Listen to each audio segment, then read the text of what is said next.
Mesdames et messieurs, bonsoir et bienvenue dans cette édition du 1945. Nous sommes le mercredi 17 février 2021 et voici les titres de l'actualité. Essentiellement coronavirus, le CTL qui réclame la révision du protocole sanitaire pour les entreprises. Ensuite, une formation d'un nouveau coronavirus suite à la fusion de 2 variants. Et pour finir, l'OMS qui autorise 2 autres vaccins. Suite à la fermeture de certains établissements n'étant pas en règle vis-à-vis du nouveau protocole sanitaire, le club de tourisme Libreville a exprimé son découragement ce mercredi 17 février au cours d'un point de presse au restaurant La Voile Rouge.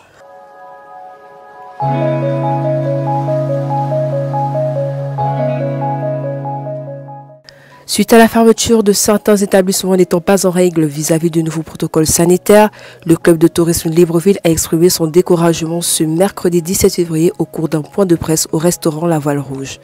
Selon ses opérateurs économiques, demander les tests Covid-19 aux clients avant l'accès à ces établissements est infaisable et relève de l'impossibilité.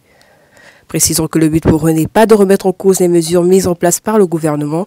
Le club a ressorti l'impossibilité d'une demande de tests aux clients. Au cours de ce point de presse, ces opérateurs ont exposé les difficultés rencontrées avec les nouvelles mesures d'accueil des clients. La demande du test Covid à nos clients aujourd'hui est impossible, sinon infaisable. Pour preuve, depuis le 13, date à laquelle ces nouvelles mesures sont rentrées en vigueur, un de mes confrères, hier même, a demandé à l'ensemble de ses clients qui se présentaient le test Covid négatif.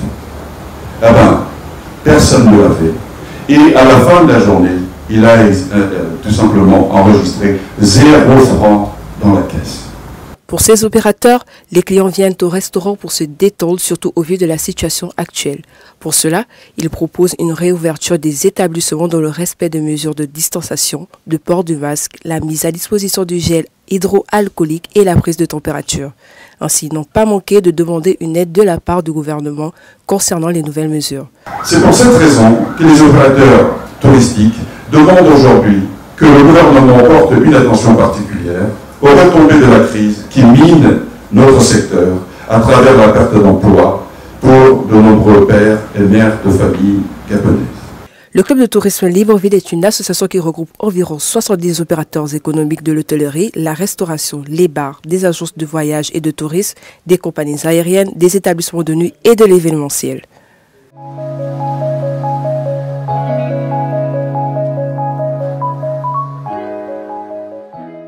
Le variant du Royaume-Uni B117 et celui de la Californie B1429 ont fusionné pour un nouveau coronavirus, rapporte France News 24.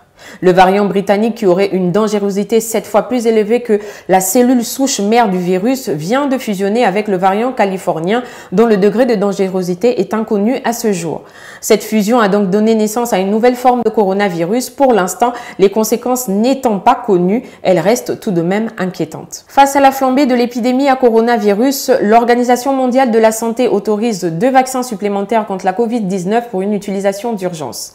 Il s'agit de 2 versions de vaccins produits par AstraZeneca SK Bio et par le Serum Institute of India. Selon le communiqué de l'OMS du 15 février 2021, les vaccins mis au point seront disponibles dans les pays au cours des prochaines semaines et déployés à l'échelle mondiale par l'intermédiaire du mécanisme COVAX.